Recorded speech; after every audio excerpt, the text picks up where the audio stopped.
তোমার স্বামী চলে যাবে চেন্নাইয়ে, কেরলে, দিল্লিতে, মুম্বাইয়ে, বিদেশে কাজের জন্য গিয়ে লম্বা টাইম সেখানে বাস করবে। তোমাকে ধৈর্যশীলা হতে হবে, তোমাকে উগ্র যৌবনের জন্য দেওয়া হয়নি। তুমি সমস্ত মামির মাল এবং বডি হেফাজত করবে, নিজের বডিকে পর্দার ভিতরে রাখবে। বন্ধুরে, মুফাসসিররা বলছেন যদি একবার পুরুষের উগ্র যৌবনটা কোনো নারীর ভিতরে ভরে দেওয়া যায়, পুশ করে দেওয়া যায়, পুরুষের ভিতরে যে যৌন তাড়না আছে এটা যদি কোনো নারীকে দিয়ে দেওয়া যায়, ওই নারী শরীরে কাপড় রাখবে না, বাড়ির পর্দায় থাকবে না, মাঠে মাঠে পাগলের মতো দৌড়ে বেড়াবে।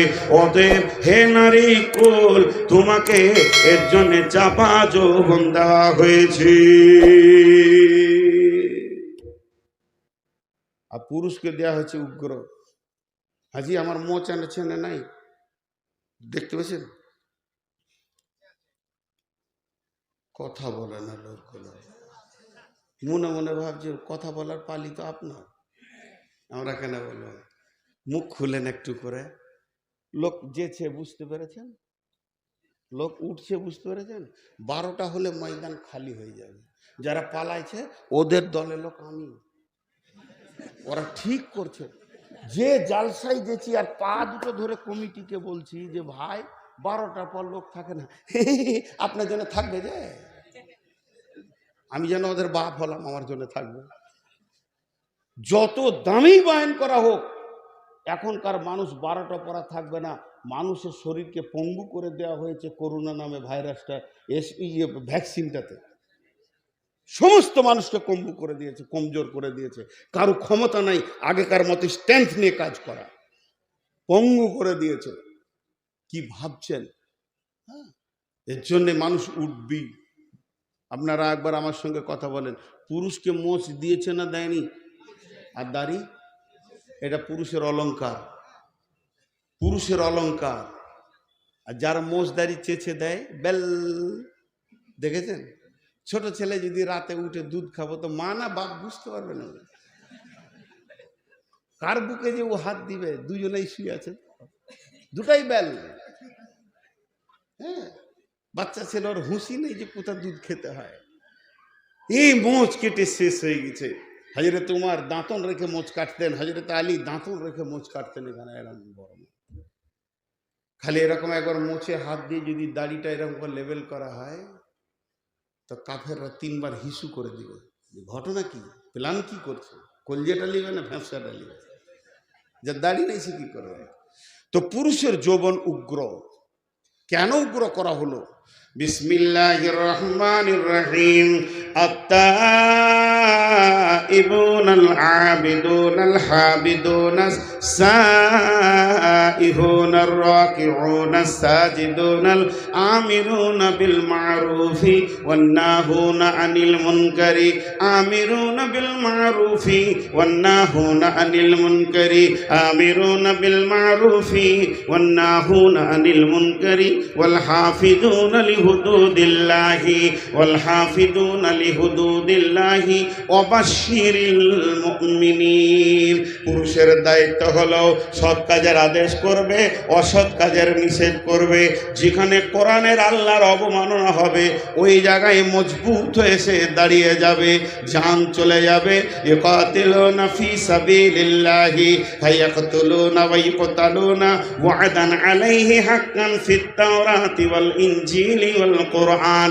আমি আমার জিন্দেগি, আমার জীবন যৌবন আমি আল্লাহকে বিক্রি করে দিয়েছি। যদি আল্লাহর বিরুদ্ধে কেউ কথা বলে ওখানেই কতল হয়ে পড়ে যাব, আল্লাহর কাছে শহীদের দরজা পাবো, নচেত তার কলিজাটাকে বের করে নিব। আল্লাহ আমাকে গাজী ঘোষণা করবে। এর জন্য আমাকে আল্লাহ পৃথিবীতে পাঠিয়েছেন। যদি পুরুষের যৌবন উগ্র না হয়ে চাপা হতো, ঝামেলার খবর শুনলিলে বেঢুকত। হ্যাঁ, কোনো ঝামেলা হলে যদি বাড়ির ভিতরে বাইরে হইচই হয়, তখন বেটা ছেলে বলবে কোন শালা, হ্যাঁ কোন শালা, ওকে একবার দেখি। ওর বউট এসে কাপড় ধরে, তুমি যেও না জি। উগ্র যৌবন আর চাপা যৌবন কি? তুমি যেও না, তুমি থাকো, তুমি আর আমি থাকি, তাই বাকি দুনিয়া চলে যায়। কিন্তু পুরুষ বলবে কে রে, তুই কে? জি, একটা কারণ। আরেকটা কারণ আছে পুরুষের উগ্র যৌবন হওয়ার কারণে। কোনো সময় মৌলবীদেরকে রাখতে দেখেছেন? আরে কথা বলে না। আরে কোনো মৌলবীকে যদি না দেখেছেন তো আমাকে তো দেখেছেন রাগ করতে। এতগুলো লোক হ্যাঁ না বলে না। আরে যার রাগ নাই সে হলো হিজড়ে, তাকে হিজড়ে গ্রুপে দিতে হবে।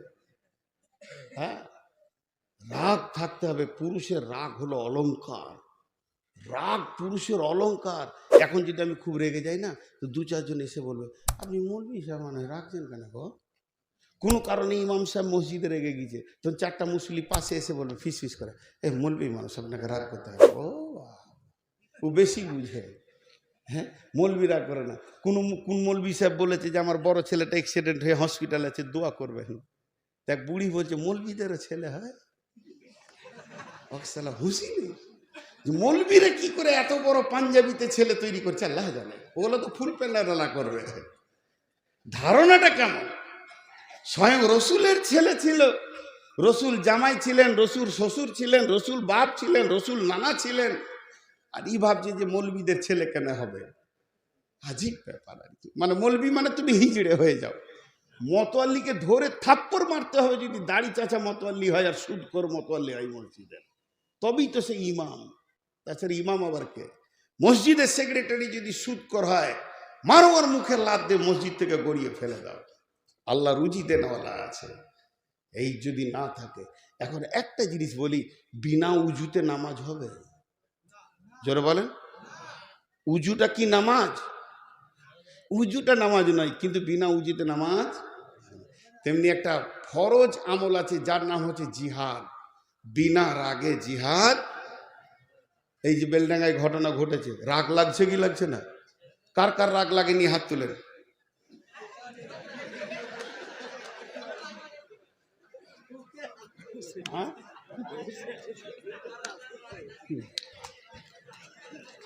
যারা হাত তুলেছে ওদের রাগ বেশি। বন্ধুরা আমার, প্রকাশ্য মাইকে বলছি, আমিও ভারতবর্ষের মাটির একটা সন্তান। আমার একটা ব্যালট আছে, আমার একটা মতামতের মূল্য আছে, আমার একটা পশ্চিমবঙ্গে একটা আমার ভারতের মাটিতে ব্যালট আছে, মানে আমার একটা মতামত আছে। আমি সরকারকে মত দিতেই পারি, ঘোষণা করতে পারি। এই রকম পঙ্গু সরকারকে জুতিয়ে নামিয়ে দেওয়া ভালো, যার দ্বারা দেশ অটল। ও ছেলেটা বলে যে লিখেছে, বড় অপরাধ নয়, সব থেকে বড় অপরাধ দিল্লির মসনাদে যে বসে আছে হারামখোর বেঈমান, এর দ্বারা দেশ চলবে না। প্রথম পিটানি ওকেই শুরু করতে হবে। তার কারণ হচ্ছে গাছের গোড়া কাটলে ডাল আপনি রাস্তা বেছে নেবে। অতএব বন্ধু, আল্লাহর বিরুদ্ধে কথা বলেছেন, রসুলের বিরুদ্ধে যারা কথা বলেছে তাদের ইতিহাসটা শুনেলেন। তাদের ইতিহাস আজ পর্যন্ত যত বেঈমান আল্লাহ এবং রসুলের সঙ্গে বেঈমানি করেছে, তাদের দুইখানা ইতিহাস। এক নম্বর হচ্ছে হয় তারা মুসলমান হয়ে গিয়ে কালেমা পড়ে নেয়, আর না হয় তাদের পৃথিবীতেই দৃষ্টান্ত শাস্তি আল্লাহ দেন। আমরা আল্লাহর কাছে দোয়া করব, মাবুদ যে বেঈমান লিখেছে তাকে তুমি কালেমা পড়ে আমাদের দলভুক্ত ভাই বানিয়ে দাও। আর এই দোয়াটা যদি তোমার কলমে কবুল না হয়, দৃষ্টান্ত শাস্তি দিয়ে পৃথিবীতে তাকে সারা পৃথিবীকে জানিয়ে দাও। আল্লাহ তাবারক ওয়া তাআলা বলছেন যে আল্লাহ এই পুরুষদেরকে উগ্র যৌবন দেওয়ার কারণ এটাই, তারা দেশ সামালবে, দশ সামালবে, ভারতের মাটিকে যেন কেউ অপবিত্র না করে সেই দিকটা তারা খেয়াল রাখবে। শুধু নয়, তারা কোরআনের হেফাজত করবে। শুধু এই পর্যন্ত নয়, সারা দেশের উন্নতির দিকে লক্ষ্য করবে। যার দ্বারা দেশের ক্ষতি হবে তাকে দুনিয়া থেকে সরিয়ে দেবে। শুধু এই পর্যন্ত নয় বন্ধুরা আমার, যুবকদের আর একটা ডিউটি রয়েছে, ওয়াল হাফিজুনা লিহুদুদিল্লাহ, আল্লাহর আইনের সিকিউরিটি ফোর্সের কাজ করবে। আর দ্বিতীয় নম্বর যেটা, ফাইদা কুদিয়াতিস সালাতু ফান্তাসিরু ফিল আরদি ওয়াবতাগু মিন ফাদিলিল্লাহি ওয়াযকুরুল্লাহা কাসীরান লাআল্লাকুম তুফলিহুন। আল্লাহ যুবকদেরকে বলছে, যখন তোমাদের নামাজ শেষ হয়ে যাবে তখন তোমরা জমিনে ছড়িয়ে যাও হালাল রুজি উপার্জনের জন্য। এই ইনকামের দায়িত্বটা আল্লাহ নারীকে দেয়নি, পুরুষকে দিয়েছে। তাহলে পুরুষের যদি উগ্র যৌবন না হয়, তাড়াতাড়ি যদি যৌবন জগৎ থেকে বেরোতে না পারে, যৌবনটা যদি তাড়াতাড়ি শেষ না হয়, তার দ্বারা দোকান চলবে না, তার দ্বারা ব্যবসা বাণিজ্য চলবে না। রাত্রি 12টায় লেপে ঢুকবে, বেলা 1:30টায় সে বিছানা থেকে বের হবে, চাপা যৌবন হবে, দোকান বন্ধ থাকবে, রেল চলবে না, বাস চলবে না, ট্রাক চলবে না, বিশ্বটা অন্ধকার হয়ে যাবে। আল্লাহ যুবককে, পুরুষকে উগ্র যৌবন দিয়েছে। যখন কাজ করার চট করে নিয়ে সেখান থেকে তুমি সৈন্যের মতো বের হয়ে যাও, তোমার মাথাতে অনেকগুলো দায়িত্ব চাপানো আছে। বুঝতে পেরেছেন? আরে বুঝতে পারছেন? হ্যাঁ। তো এই পুরুষের মেন দায়িত্ব, হাজি ভাই এই রুমালটা আমার ময়লা হয়েছে, জামাটা ময়লা হয়েছে, তো এটাকে কাচতে যখন যাবে, তো উদ্দেশ্য কি? সাবানটা কিনেছে কেন? সাবান কিনেছে, সময় দিচ্ছে, দুটো জিনিস ওকে লাগছে, দিয়ে নদীর ধারে বসে বা কলে বা বাথরুমে বসে কাপড় সাফ করছে, সময় দিচ্ছে, সাবান দিচ্ছে, উদ্দেশ্য কি? কাপড়টা সাফ হয়ে যায়। কিন্তু বিনা উদ্দেশ্যে দুটো জায়গা সাফ হবে, ওর হাত দুটো সাফ হবে কি হবে না? ওটা উদ্দেশ্য থাকে। আর যে পাথরে মারছে, পাথরটা সাফ করতে কিছু, ওটা অটোমেটিক হয়ে যাবে। তো পুরুষের ছেলে অটোমেটিক হবে, ওই দিকটা চিন্তা করতে হবে না। ওর উদ্দেশ্য হবে ব্যবসা বাণিজ্য করব, দেশকে রক্ষা করব, এই দিকে সে চিন্তা চেতনায় থাকবে, ওটা অটোমেটিক হবে। এর জন্যে এদেরকে উগ্র যৌবনে পাঠানো হয়েছে। কটা বলা হলো? 5টার মধ্যে কটা বলা হলো কি জানি না, কি অবস্থা চলছে দেখেন। গাড়ির ড্রাইভার সেই জানে না যে কোথায় চললো গাড়ি। একটা হলো জামানি আল্লাহ নিয়ামত। এবার নারী পুরুষ উভয় যৌবনওয়ালাকে একটা সুসংবাদ দিয়ে দিই। বিসমিল্লাহির রহমানির রহিম।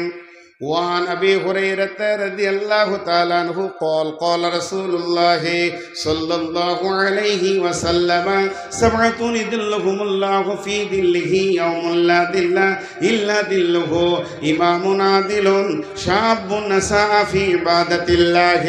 ও যুবকের দল আর ও নারী যুবতীর দল, ওরে আমার যুবতী বেটি, বৌমা, বোন যারা রয়েছেন কান করে শোনেন, এবং যারা আমরা যুবক এখনো তরঙ্গ আমাদের মধ্যে বিদ্যমান রয়েছে, আমার নবী বলেছেন, যদি যৌবনকালটা নারী আর পুরুষ আল্লাহর দেওয়া ফরমানের ওপরে শেষ করে দিতে পারে, আল্লাহর হুকুমের ওপরে যৌবনকালটাকে যদি অতিবাহিত করে দিতে পারে, কঠিন কিয়ামতের দিনে যখন কোনো ছায়া থাকবে না, ওই যুবক যুবতীর জন্যে আল্লাহর রহমতের ছায়াতে জায়গা হবে। কত বড় ফেসিলিটি! কে বলছে 13টা 14? কত রকম খরিদ্দার নিয়ে আজকে বসেছি গো। ও মনে মনে বলছে যে এ ছেলে মাইক পেলে ছাড়তে চায় না। জি। নাম্বার 2, সিহাতাকা কাবলা সুকুমিকা। সিহাতাকা কাবলা সুকুমিকা। বিশ্বনবী বলছেন, উম্মত রে, তুমি জীবনে একবার সুস্থ শরীর পাবে, ঘুরিয়ে যৌবনকাল, কিন্তু যেদিন তোমাকে রোগে ধরে নেবে, বার্ধক্য রোগ আছে, প্যারালাইসিস আছে, হাই প্রেশার আছে, লো প্রেশার আছে, ডায়াবেটিস আছে, সুগার আছে, যে কোনো একটা রোগ তোমাকে মরার আগে আক্রমণ করবে, সেই আক্রমণের আগে যৌবনকালটাকে নিয়ামত মনে করো, সুস্থ শরীরকে নিয়ামত মনে করো। সুস্থ শরীর যতদিন আছে তুমি আল্লাহর নিয়ামতে ডুবে আছো, যেদিন তোমাকে রোগে ধরবে, সুস্থ দিন হাত ছাড়া হয়ে গেলে আর তুমি এই রকম সুস্থতা বোধ করবে না। মেডিকেল ডিপার্টমেন্ট কি বলছে ডাক্তাররা? 47 বয়স যেই পার হয়ে যাবে, একটা ব্যাগ আসবে তোমার কাছে, সবারই আসবে। যারা 47-এর নিচে আছে এরা ফিক ফিক করে হাসছে, জি আসবে। 47 বয়স হলে একটা ব্যাগ এসে হাজির হবে, তার নাম হচ্ছে ওষুধ। পকেটে থাকবে, এখানে থাকবে, ফুরুক ফারাক চলবে, উপায় নাই। আমাকে দিয়ে দিয়েছে, 48 বছর বয়সেই দিয়েছে, ব্যাগ নিয়ে ঘুরে বেড়াচ্ছি এখন। সুগারকে পেয়েছি আমি মনে হয় 43 বছর বয়সে, এখন 53 চলছে, তার মানে 10 বছর চলছে রানিং। এটা একটা আল্লাহর নিয়ামত, কিন্তু তারপরেও বলে দিচ্ছি, রোগ আল্লাহর নিয়ামত। কেউ যদি আল্লাহর উপরে সবর করে ধৈর্য ধরে নিতে পারে, আল্লাহর বিরুদ্ধে কথা না বলে, কিয়ামতের মাঠে স্টেজ করে তাদেরকে প্রাইজ দেওয়া হবে। তখন সুস্থ লোকেরা এসে বলবে, আল্লাহ আমাদেরকে পৃথিবীতে যদি কাঁচি করে কাটতেন তারপরেও করতাম না। এটা একটা নিয়ামত, চুপ করে ধরে নিতে হবে। তারপরেও আল্লাহ রসুল বলছে তোমার সুস্থ শরীর নিয়ামত। সুস্থ অবস্থায় 5 ওয়াক্তের নামাজে মসজিদ গেছো, ঝড়ে গেছো, বৃষ্টিতে গেছো, বাদলে গেছো, শীতে গেছো, গ্রীষ্মে গেছো, আর যখনই তোমাকে রোগে ধরেছে 5 ওয়াক্ত মসজিদে যেতে পারছো না, সুস্থ অবস্থায় উজু করেছো, এখন তায়াম্মুম করছো, আগে দাঁড়িয়ে নামাজ পড়েছো, এখন বসে পড়ছো, ইশারায় পড়ছো। যৌবনকালে সুস্থ যতদিন আমাকে আমার রব রেখেছেন, ঠিক মতো যদি মসজিদে হাজিরি দেওয়া হয়, বার্ধক্যে যদি বাড়িতে বিছানায় শুয়ে তায়াম্মুম করে ইশারায় নামাজ পড়া হয়, তারপরও আমার রব যৌবনের মেজারমেন্ট করে আমাকে নেকি দান করবে। এর জন্য নবীজি বলছেন সুস্থ জীবন একটা নিয়ামত, রোগা হয়ে যাওয়ার আগে। 3 নম্বরে নবীজি বলছেন ফারাগাকা কাবলা সুগলিকা, ফারাগাকা কাবলা সুগলিকা, সময় একটি নিয়ামত, বইয়ে চলে যাওয়ার আগে, হাতছাড়া হয়ে যাওয়ার আগে, সময় তোমার বইয়া যায় রে মুমিন ভাই, সময় তোমার বইয়া চলে যায়।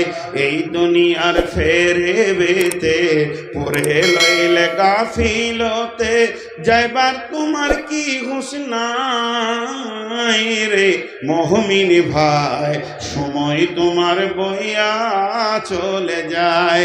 সময় একটা এমন জিনিস, আপনি ঘুমাবেন, আমি ঘুমাবো, আপনি আড্ডা দেবেন, আমি আড্ডা দেব, বাস দাঁড়িয়ে যাবে 10 মিনিট, আর ট্রেন দাঁড়িয়ে যাবে আধ ঘন্টা, প্লেন দাঁড়াবে, দিন রাতের ভিতরে সকলের রেস্ট আছে, সকলে দাঁড়ায়, সবাই যেন একটু সময় নেয়। কিন্তু সময় এমন একটা জিনিস, ও বইতেই আছে, বইতেই আছে, সময় কোনোদিন দাঁড়াবে না। বিশ্ব নবী বলছেন যে সময়টা তোমার হাতছাড়া হয়ে গেছে, এই সময়টা তুমি দ্বিতীয়বার আর ফিরিয়ে আনতে পারবে না। আল্লাহ তাবারাক ওয়া তাআলা সময়ের কত গুরুত্ব দিয়েছেন, আল্লাহ তাবারাক ওয়া তাআলা নিজে সময়ের কসম খেয়েছেন, এবং কোরআনের ভিতরে সময়কে কেন্দ্র করে 3খানা সূরা নাজিল করেছেন। একটা হলো সূরা দোহা, একটা হলো সূরা ফাজর, একটা হলো সূরা আসর, একটা দিনের শেষে সূরা, একটা রাতের শেষে সূরা, এবং আল্লাহ 4টা 3টি 2টি কসম খেয়েছেন এবং সময়ের গুরুত্বকে বোঝাতে চেয়েছেন। সময় হলো পৃথিবীর অদ্বিতীয় নিয়ামত, যে সেকেন্ডটা এক্ষুনি আপনার দ্বারা হাত ছাড়া হয়ে যাচ্ছে। আজকে 23 তারিখ, আপনার কিনা 23 তারিখ শনিবার দিবাগত রাত্রি হয়ে গেল, এখন 11:46 হয়ে গেল, 45টা মাত্র 1 মিনিট আগে চলে গেছে।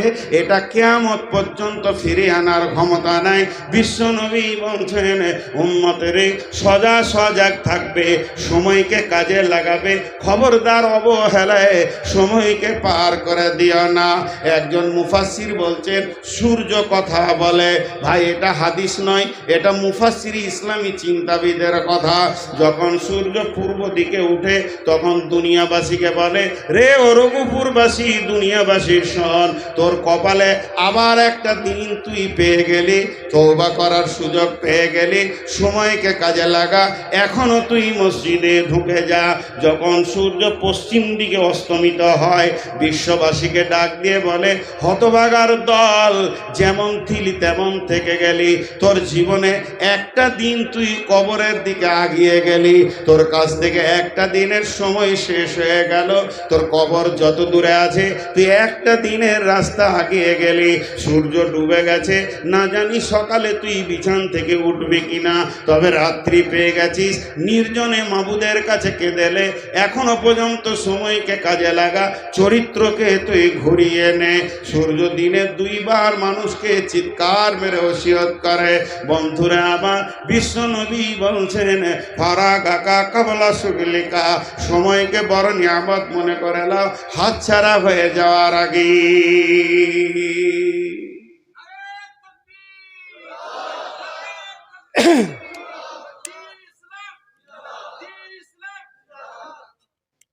কয়টা হলো? তিনটে হলো। যৌবন নিয়ামত বার্ধক্যের আগে, সুস্থ শরীর নিয়ামত রোগা হওয়ার আগে, আর সময় হলো নিয়ামত হাতছাড়া হয়ে যাওয়ার আগে। নাম্বার 4, কেউ উঠবেন না। 4 নম্বরটা বলে লোক বেশি উঠে, মনে মনে করে কালেকশন করবে।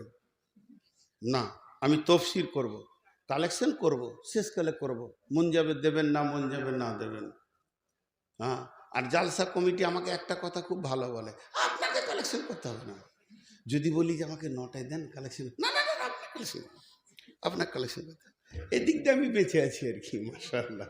1 পয়সা দেবেন না, ঘর চলে যাবেন, কিন্তু তফসিরটা শুনেন। বিশ্বনবী বলছেন গেনাকা কাবলা ফাকারিকা, এমন একজন ব্রেন বলছেন আল্লাহর পরে পরে যার স্থান, সারা পৃথিবীর বিজ্ঞানীকে এক জায়গায় করে দিলে রসুলের ব্রেনের সঙ্গে পারবে না। আমার নবী বলছেন গেনাকা কাবলা ফাকারিকা, তোমার কাছে যখন মাল আসবে, মাল যেন তোমার ডানে বামে হাতে পায়ে পকেটে নিচে সবসময় মাল তোমার কাছে থাকবে। তখন তুমি মালকে চট করে কাজে লাগিয়ে লাও। একদিন মাল তোমার হাত ছাড়া হবে, সেদিন তুমি পস্তাবে। আল্লাহ কোরআনে বলছেন ইয়াহসাবু আন্না মালাহু আখলাদা, ইয়াহসাবু আন্না মালাহু আখলাদা। আমার গোলামেরা ধারণা করে আমার মাল আমার হাত ছাড়া হবে না। কবি নজরুল বলছেন ধরণীর বুকে যত আশা আর রচিল সম্পদ যত, তোমারই মাটিতে মিশায়া যাবে হায় আমার দেহের মতো। আজকে আমি বলছি দেন ভাই, আমার আগে ইমদাদ বলছে দেন ভাই, আর কেউ বলছে দেন ভাই, কমিটি বলছে দেন ভাই। কিন্তু এমন একটা দিন আসবে, আল্লাহ তাবারক ওয়া তাআলা সূরা হাদীদে বলছেন মানুষ জাহান্নামে যাওয়ার পর দান করতে চাইবে। আল্লাহ সূরা হাদীদে বলছেন যখন তারা জাহান্নামে আগুনে চলে যাবে, ফালিয়াউমা লা ইয়াখুযু মিনকুম ফিদিয়াতুন ওয়ালা মিনাল্লাযীনা কাফারু মাওয়াকুমুন নার ওয়া বিইসাল মাসীর। তারা যখন জাহান্নামের অতল তলে চলে যাবে, চারিদিক থেকে আগুনের সাঁড়াশি আক্রমণ পাবে, তখন তারা মনে মনে ভাববে, আলেম ওলামারা বলেছিল বিপদে পড়লে ফিদিয়া করো, সাদকা করো, তুমি বেঁচে যাবে। ও তখন জাহান্নাম থেকে আল্লাহকে ডাক দিয়ে বলবে রব্বি, আপনি যেদিন আজরাইল পাঠিয়ে আমাকে নিয়ে এসেছিলেন, সেদিন আমি টাকা পয়সা জমি জায়গা সোনা দানা পুকুর বাগান ছেলে পিলে বউ বিটি বিবি মা বাপ সবকে ছেড়ে দিয়ে চলে এসেছি। তারা কোথা আছে আমি জানি না, কিন্তু আপনার আয়াতে রয়েছে মাবুদ রে সমস্তগুলো আমি দান করে দিলাম। আমার জমি জায়গা পুকুর বাগান সোনা দানা ছেলে পিলে বউ বিটি দান করে দিলাম, সবগুলোকে জাহান্নামে দিয়ে আমাকে তুমি বাঁচিয়ে দাও। আল্লাহ বলবে হে জাহান্নামী তুমি শোনো, তুমি সময়কে কাজে লাগাওনি। তোমার কাছে যেদিন ভিক্ষা মাঙ্গা হয়েছিল সেদিন তুমি আমাকে আমার লোকদেরকে অপমান করেছ। ফালিয়াউমা লা ইয়াখুযু মিনকুম ফিদিয়াতুন, আজকের দিনে দান নেওয়া হবে না, তোমার সে সুযোগটা হাতছাড়া হয়ে গেছে। মাল একদিন তোমার কাছে ছিল, সেদিন তোমার অহংকারে বুক ভরে গেছিল, তুমি এতটা ইসলামকে ভালোবাসনি। একবার তুমি ভেবে দেখবে ছেলের স্কুলে কত খরচা করেছ, ইংলিশ মিডিয়ামে কত খরচা করেছ, মিশনে কত খরচা করেছ, বিবির কসমেটিক্সে কত গেছে, মেয়ের প্রেমে বেটিকে ভালোবেসে কত টাকা নষ্ট করেছ, কত টাকা ব্যয় করেছ। ছেলে পিলে বউ বিটি মা বাপ টোটাল খরচাটা হিসাব করবে, আর আল্লাহর পাল্লাতে তুমি বছরে কত দিয়েছ একবার হিসাব করে দেখবে। তাদের থেকেও যদি 1 টাকা বেশি দিয়ে থাকো তাহলে তুমি আমার প্রেমিক, নচেত তুমি আমাকে 10-20 টাকা দিয়ে সান্ত্বনায় দিয়ে রেখেছ। শুনে নাও, বিশ্ব নবী বলছেন মাল একবার তোমার হ্যান্ডেলে থাকবে, মালের হ্যান্ডেল তোমার হাতে থাকবে। যেদিন মাল তোমার হাতছাড়া হয়ে যাবে, মাথা ঠুকলেও দ্বিতীয়বার ফিরে আসবে না। ফকির 2 রকম, আমার কাছে এখন 50 কোটি টাকা আছে, আল্লাহ কালকে আমাকে রাস্তার ভিখারি বানাতে পারে, পারে না? এটা একটা ফকির। আর একটা ফকির কেমন, 50 কোটি টাকার মালিক ধরে, 96 বয়স ক্রস হয়ে গেছে, মাথায় আর হুঁশ নাই। বৌমাকে জিজ্ঞেস করছি, হাবিবা, জি আব্বা, নাস্তা করলাম আমি। হ্যাঁ আব্বা, আপনি রুটি খেলেন? মনে নেই, বয়সে এটা হয়ে যায়, খেয়াল নাই। আজান হলো মা, আর আপনি তো নামাজ পড়ে এলেন, ও দেখছিস, খেয়াল নেই। এটা হয় একদিন, যখন এই বয়সটা হয়ে যাবে, ব্রেন কাজ করবে না, তখন ছেলেরা বুঝে নেবে আব্বা আর ব্যবসা সামালতে পারবে না। ছেলেরা ভাগ করে নিল 25 কোটি করে, আর ব্যাংকওয়ালা টাকাওয়ালা কি টাকা দেয়? জি, আজকে আমাকে ফোন করছে যে আপনার সিয়াজ গাড়িটাতে লোন এসছে, তো তোর কি হলো? তা আমার কুটকুটি নেই, তোর কিসের কুটকুটি? ফোন কেটে দিলাম। আমার টাকার দরকার নেই, তো তুই কিসের টাকা দিবি? টাকাওয়ালাকে টাকা দেয়। ওর আবার আরো 25 কোটি করে ঋণ করেছে। দেখবারে বাইপাসে গিয়ে টোল ট্যাক্সির ওখানে বড় বড় ফ্যাক্টরি করছে, এবারে হাঁজিড়ি লেগে গেছে। আর এই বুড়া লোটার লাঠি, একটা গেঞ্জি, আর কিছু নাই। তো বাপকে ভালোবাসে, খেতে দেয়, মসজিদের পাশেই ঘর। সকালবেলায় মসজিদে ছাদ ঢালাইয়ের কালেকশন চলছে। মৌলানা সাহেব বলছেন, মাম বানা লিল্লাহি মসজিদান বানাল্লাহু লাহু বাইতান ফিল জান্নাহ, যে মসজিদে দেবে তাকে আল্লাহ জান্নাতে দেবে। ও তখন ঝরঝর করে কাঁদছে, মনে মনে ভাবছে, যদি 50,000 টাকা দিতে পারতাম ছাদে। খুব চিন্তা করছে, 20,000 তো দেওয়া যায়। বড় ছেলে মোটর সাইকেলে ঢুকছে, বুলেট নিয়ে বট বট বট বট করে। কে রে, হবিবুর নাকি রে বাবা? জি আব্বা বলেন। হ্যাঁ আমি হবিবুর, চোখে কম দেখছি আমি। এলি বাবা বাড়ি? বলে হ্যাঁ। তো এই 20,000 টাকা, বললাম 20,000 টাকা চাইছিলাম। টাকাই করো বাবা, টাকাই করো বাবা, কি দরকার বলো, আপনি যা দরকার এনে দিব। ওষুধ শেষ হয়ে গেছে। বলে না, মসজিদে ছাড় ঢালে। ছাড়ো, মৌলবীদের কথা ছাড়ো তো, আমাদের কি হচ্ছে ঠিক না। এখন 30 কোটি টাকা ঋণ করেছি, আবার মসজিদে ছাদের টাকা, ছাড়ো। ঘর দিয়ে টেনে নিয়ে চলে গেল। মনে মনে ভাবছে, তাহলে 5,000 টাকা বললি ছোট বেটাটাকে। হ্যাঁ, ও যখন বুলেট নিয়ে ঢুকছে, তো বাপ লাঠিতে ঠ্যাক দিয়ে কোনো রকম দাঁড়িয়ে বলছে, কিরে জামিরুল এলি নাকি? এবার 5,000 বলবে। জামিরুল এলি নাকি রে? কি হলো তোমার? এমন হুঙ্কার দিলে তখন শুকনা বিনা পানিতে ঢোক গিল। বলছি তো এলি নাকি, এটা শুধাইলাম। বিশ্বনবী বলছেন, কাগজ লাও কলম নাও, তোমার মতো ভিখিরি আর পৃথিবীতে কে আছে? থাকতে গরু বইনা হাল, তার দুঃখ সর্বকাল। 50 কোটি টাকার মালিক 5,000 টাকা দেওয়ার ক্ষমতা হলো না। এই ছেলেগুলো দোষী নয়, ছেলেগুলো দোষী নয়, ছেলেগুলো দোষী নয়। আঙ্গুরের আঁঠিতে আঙ্গুর হবে, নিমের আঁঠিতে আঙ্গুর হবে না, ন্যাংড়ার আঁঠিতে ন্যাংড়া হবে, ফজলির আঁঠিতে ন্যাংড়া হবে না, গুঠির আঁঠি বসালে ফজলি হবে না। তার মানে ছেলেগুলো যখন ছোট ছোট বাচ্চা ছিল, তুমি তখন তাগড়া জওয়ান ছিলে, তুমি বুলেট গাড়ি নিয়ে দোকানে যেতে আসতে, ব্যবসাতে যেতে আসতে, ভিখিরিরা পয়সা চাইলে ধূমকেতের দিতে। তোমার বিচের মাল তোমার মতো হয়েছে, আর চিন্তা নাই, তোমার বিচের মাল তোমাকে দান করবে না। এর জন্য একজন মুফাসসির বলছে, নিজের হাতে দান করিও না, পারলে ছেলের হাতে দাও। ছেলেকে দিয়ে বলো, বাবা মাদ্রাসায় কালেকশন চলছে, এই 2,000 টাকা তোমার দাদার নামে দিয়ে এসো। আমার আব্বা নীরব নগরে শুয়ে আছে বহুদিন, তার জন্য আমাকে মাল পাঠাতে হবে। যখন আমি 5,000 টাকা আমার ছেলেকে দিয়ে বলবো, তোমার দাদার নামে দিয়ে আসো, ছেলের চেতনা বাড়বে, আমাকেও আমার বাপের জন্য দিতে হবে। আমের আঁঠি আম হবে, তবেই ন্যাংড়ার বিচে ন্যাংড়া হবে। ওই ছেলে তুমি মরে গেলে তোমার পুতার হাতে 20,000 টাকা দিয়ে বলবে, যাও হেড মৌলানাকে টাকাটা দাও গা, আর বলো গা আমার দাদার নামে দান করলাম। সিলসিলা জারি হয়ে যাবে। বিশ্বনবী বলছেন, ও মালদারেরা শুনে নাও, এটা রবিজির মাথা, রসুলের মাথা, রসুলের চিন্তা, রসুলের চেতনা, পৃথিবীর কেউ কেটে দিতে পারবে না। আল্লাহর নবী বলছেন, মাল যখন তোমার হাতে আছে, আছে, তুমি যখন হৃষ্টপুষ্ট তখন তুমি মালকে কাজে লাগিয়ে নাও। যেদিন তুমি ফকির হবে, মাথা ঠুকে মরে যাবে, দ্বিতীয় চান্স আর পাবে না।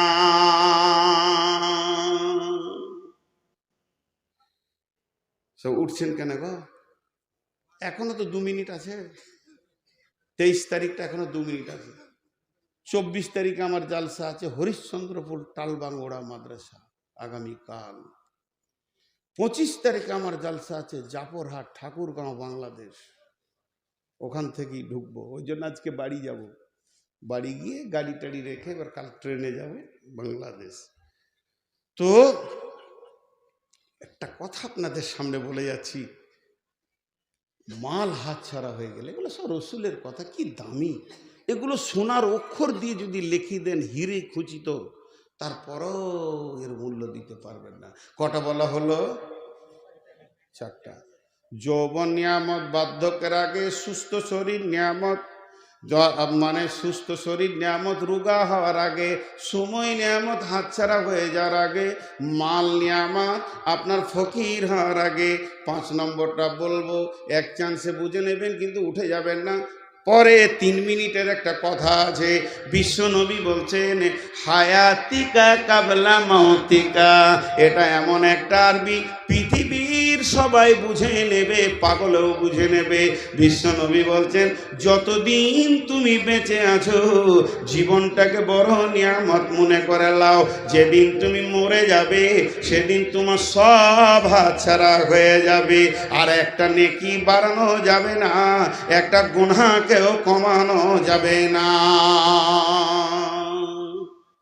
যে কটা লোক উঠেছেন 1 2 3 4 5 6 7 8 9 10, একবার আসেন মুসাফা করব।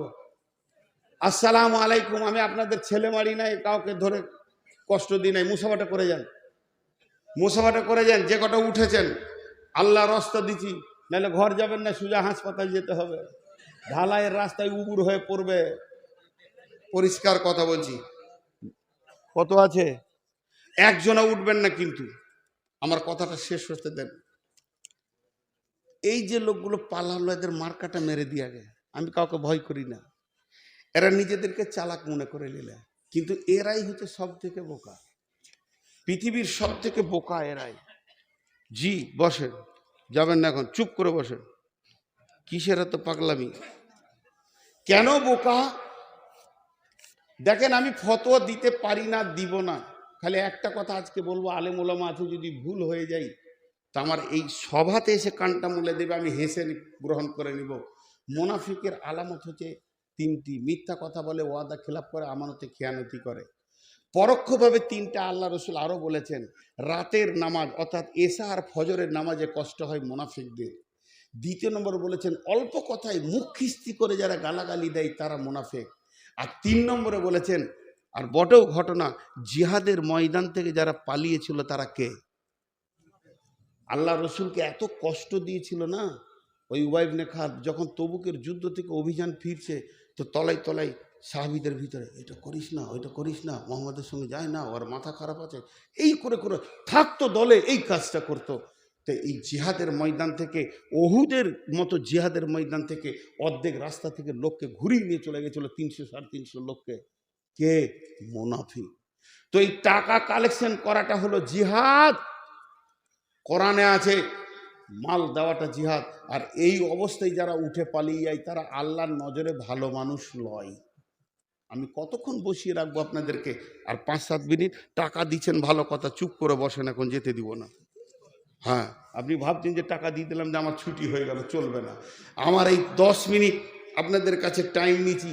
10 মিনিটের আগে যে যাবে ও মাল গোলমাল, ওকে বাড়ি যেতে দিবে না, সারা রাত ঘুরঘুর করবে, খালি রাস্তা ভুলে ঘুরঘুর করবে।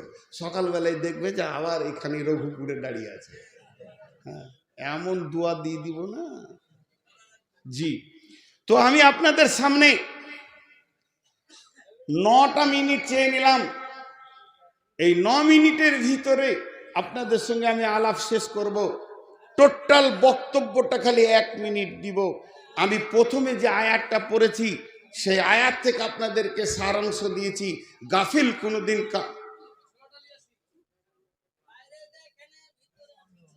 হ্যাঁ তো ও চিল্লাইছে কেন? তো অন্ধ আছে তো না, মাইক তো দুবো। আরে অন্ধ আছে তো চিল্লাবে কেন? আস্তে করে বলুক, তো ফোনেই বলুক। তো আমি টোটাল বক্তব্যটা 30 সেকেন্ডে গুটিয়ে দিচ্ছি। আল্লাহর আয়াত বলেছে তোরা গাফেল হস না, গাফেল হলে পশুর থেকে নিচে চলে যাবি, তোদের সর্বস্ব শেষ হয়ে যাবে, জাহান্নামের জ্বালানি হয়ে যাবি।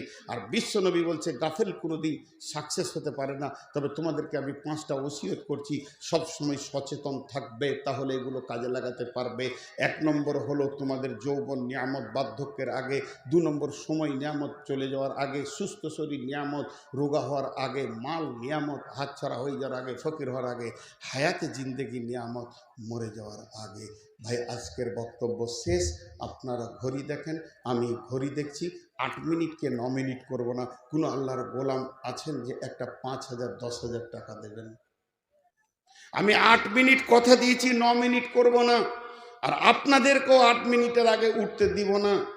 চলে যাবেন সেটা আমার কথা নয়, আমার বাইরের কথা, কিন্তু যেন না যদি বসে থাকেন 1 টাকাও না দেন তো আল্লাহ রাজি হবেন। এরপরে যারা টাকা দেবেন তারা উঠবেন। কত আছে? 6,000। এর কোন ধরনের হিসাব? 5,000 হবে, 1,000 ঘুরে লাও, তাহলে 10,000 দাও। হ্যাঁ কত? আর 4,000 দিয়ে দাও বল। আচ্ছা ঠিক আছে। আর 1-200 টাকাও নাই? আচ্ছা ভাই আর কেউ আছেন? 6,000 টাকা দিয়েছেন। দুর্গমগিরি কান্তর মরু দুস্তুর পারাবার লঙ্ঘিতে হবে রাত্রিতে, যাত্রীরা হুঁশিয়ার, ভুলিতেছে জল দুলিতেছে তরি, ভুলিতেছে মাঝি পথ, কে আছো নওজোয়ান হও আগুয়ান, হাঁকিছে ভবিষ্যৎ। আজকে ভারতবর্ষে মুসলমানদের ওপরে যে পীড়ন চলছে, মুসলমানদের প্রথম কাজ হবে আল্লাহকে রাজি করা, তারপরে বেঈমানরা শেষ হয়ে যাবে। জেনে নেন ইনশাআল্লাহ এই ভারতবর্ষের মাটিতে আমাদের কেউ কিছু করে নিতে পারবে না। যেটা করছে সেটা ওরা নিজেদের আইডিয়াটা দেখছে যে কি করে, ওরা শেষ করে দিব। বলেন আল্লাহর বান্দা বলেন 6,000 দিয়েছে এখানে। আর কেউ আছেন? 5,000 6,000 10,000 1,000 2,000 যার যেমন আছে। ভাই আমার আপনি 20,000 টাকা দেবেন তা আমি বলবো না। 1,000 দেন, এখন দেন, পরে দেন, ফোন পেতে দেন। মাদ্রাসা এটা একটা রসুলের ঘর। আল মসজিদ ও বাইতুল্লাহ ওয়াল মাদ্রাসা তো বাইতি। মসজিদ হচ্ছে আল্লাহর ঘর আর মাদ্রাসা হচ্ছে রসুলের ঘর। এই মাদ্রাসা শিক্ষার জায়গা। আমি এতক্ষণ আপনাদের সামনে বকলাম, ওই মাদ্রাসা থেকেই পড়াশোনা করে বকেছি। এটা আমি কোনো ভার্সিটি কলেজ থেকে আনিনি। বিধায় আপনারা আল্লাহর গোলাম একবার কোরআনের খিদমতে, রসুলের হাদিসের খিদমতে একবার হাতটা বাড়ান। বলেন 5,000 4,000 দেনেওয়ালা, 2,000 1,000 দেনেওয়ালা কে আছেন? টাইম কিন্তু আমার হাতে 4 মিনিট আছে। জি মা বোনেরা চলে যান না, ওখানে চাদর আছে। মা বোনেরা আপনাদের ওখানে চাদর হোক আর যাই কিছু আছে, যে ব্যবস্থাপনা কমিটি দিয়েছে তার ভিতরে আপনারা টাকাগুলো দেন, চলে যান না। মা বোনেরা আমার, সোনামানিকেরা টাকাগুলো দেন, তারপরে যাবেন। পুরুষেরা উঠেনি আর উঠবেন ইনশাআল্লাহ। আর 4 মিনিট আছে। জি ভাই, তো এই এক কাজ করেন, চাদর পাঠিয়ে দেন 2-3টে। জি চাদর পাঠিয়ে দেন। আর না হয় একজন মহিলা নাকের দিয়েছেন। আচ্ছা এক কাজ করেন, এই টেবিলটা, ওই টেবিলটা এখানে নামিয়ে দেন। ওই টেবিলটা এই নামিয়ে দাও তো, ওইখানে দাও, ক্যামেরাটার ওই পারে দাও। জি টেবিলটা নামিয়ে দেন। ভাই আপনাদের কাছে আমার আবদার, যতগুলি লোক বসে আছেন, এ দেখেন একটা নাকের দিয়েছেন, আমি দিলাম, খেয়াল রাখবেন। যতগুলি লোক বসে আছেন এই টেবিলে হাতটা না রেখে যাবেন না। মাশাআল্লাহ। কত আছে? 1,000। মাশাআল্লাহ। উঠিয়েন না, এখন উঠিয়েন না, আমি উঠতে বলিনি তো। যা যা, এ তো কোন ধরনের কাজ হলো? ওখানে রাখো রাখো, উঠিয়েন না ভাই, আল্লাহর রাস্তে বলছি উঠিয়েন না, আপনাদের হাতগুলো ধরছি, উঠিয়েন না ভাই, উঠিয়েন না, যেন না। আপনাদের কাছে হাত জোর করে বলছি, আপনারা যেন না। মাত্র 2-3টে মিনিটের জন্য কেন আল্লাহর খাতাতে বদনামটা নেবেন? এত সহজ মনে করিয়েন না।